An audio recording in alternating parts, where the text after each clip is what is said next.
সময়টা 1789, 5 মে।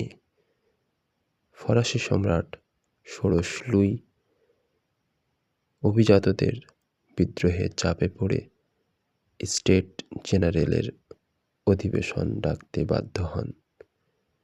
175 বছর পর স্টেট জেনারেলের অধিবেশন বসল।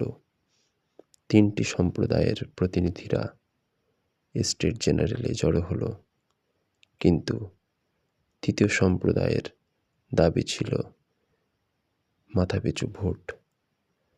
রাজা ষোড়শ লুই তৃতীয় সম্প্রদায়ের কার্যক্রমে ক্ষিপ্ত হন।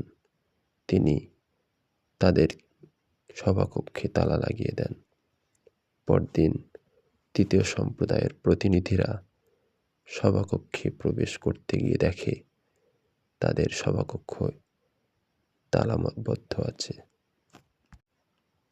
এই অবস্থায় ক্ষিপ্ত তৃতীয় সম্প্রদায়ের প্রতিনিধিরা ডক্টর গিলোটিনের পরামর্শে নিকটবর্তী টেনিস কোর্টের মাঠে শপথ জড়ো হয় এবং বেইলির নির্দেশে তারা শপথ বাক্য পাঠ করে। এই শপথ বাক্যটি পাঠ করা হয়েছিল 20 জুন। তাদের এই সমবেত সভায় ঘোষণা করা হয়, যতদিন না একটি নতুন সংবিধান রচিত হচ্ছে ততদিন তারা ঐক্যবদ্ধভাবে কাজ চালিয়ে যাবে এবং স্টেট জেনারেলে মাথাপিছু ভোট মান্য করা যতদিন হবে না ততদিন তারা ঐক্যবদ্ধভাবে আন্দোলন করবে।